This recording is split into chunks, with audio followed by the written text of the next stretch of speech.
What if I told you that musicians break math every single day? That we take something mathematically impossible, dividing 1 by 3, and turn it into something completely natural? You see this equation? It never resolves, it never ends.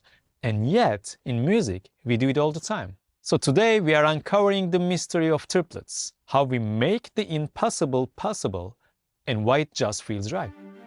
I am Kemal Oksal, professor at Berklee College of Music. For over 20 years, I've worked as a music producer, conductor, and educator, leading orchestras, producing albums, and mentoring young artists. Now, I invite you to discover the stories that shape what we hear. Each week, I open the words behind the music, and whether you are a musician or not, you are invited. So, let's get started. What is a triplet in music?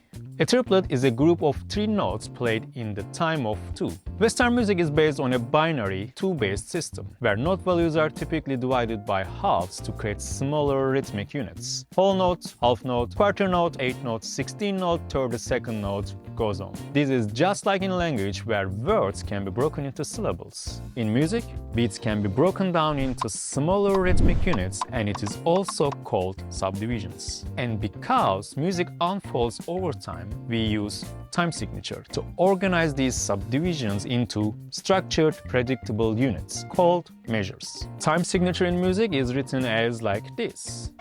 X, the top number, tells us how many beats are in a measure. Y, the bottom number, tells us which note value represents 1 beat. In music, we often need to divide beats into 3 equal parts, and that's where triplets come in.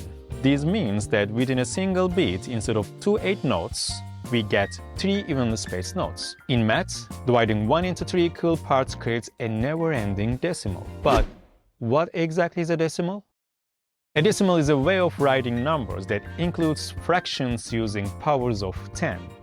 In our daily number system, called the decimal system, everything is based on tens, also known as base 10 system. That's why when we divide 1 by 3, we get 0.33333 repeating indefinitely, because 3 doesn't fit evenly into a base 10 system. These might seem like a limitation of numbers, but in music, we don't see it as a problem. We hear it as a rhythm. Our brains accept triplets as something whole, even if mathematically they never fully resolve. But how? Do musicians have special powers? Are we wizards bending time? Or is there a deeper reason why triplets just works? So if decimal can't neatly divide 1 by 3, are there other ways to think about numbers?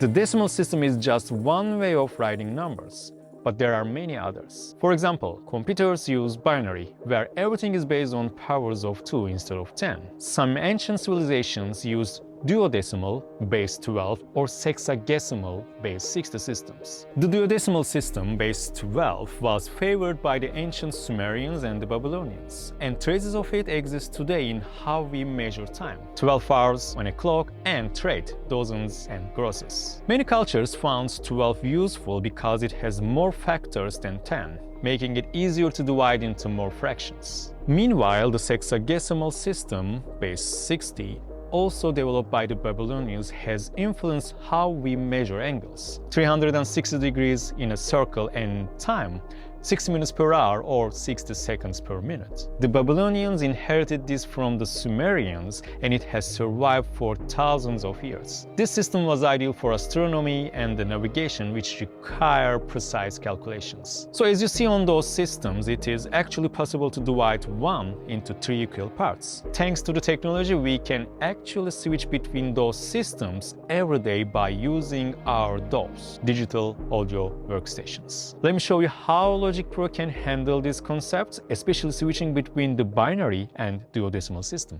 Okay, we are here in Logic Pro X, and I'm going to show you 2 different time signatures. Our first time signature is 12/8.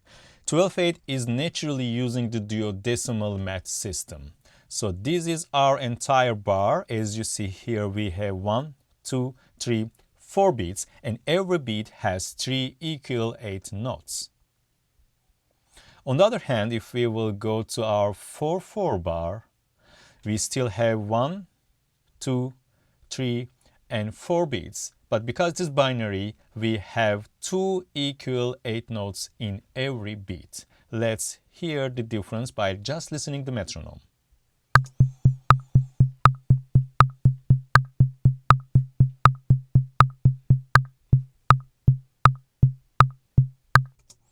Okay, so what if I want to add a perfect triplet on the 4th beat of my 4/4? So as you see here, we have 2 columns, but we wanna fit 3 notes here. So in Logic Pro X, here you can change your time signature, but also you can change your subdivisions. Now we are in 8, means we are seeing the 8 subdivisions of both bars. If I will switch to 12, I am asking my Logic Pro to show me 12 equal parts in one bar. And in 4/4, we have 3 notes in every beat. It is actually switching temporarily to the duodecimal system. As you see here, this is our last beat, but we have 1, 2, 3 equal parts. I will switch back to 8-note subdivision and let's listen with the MIDI input.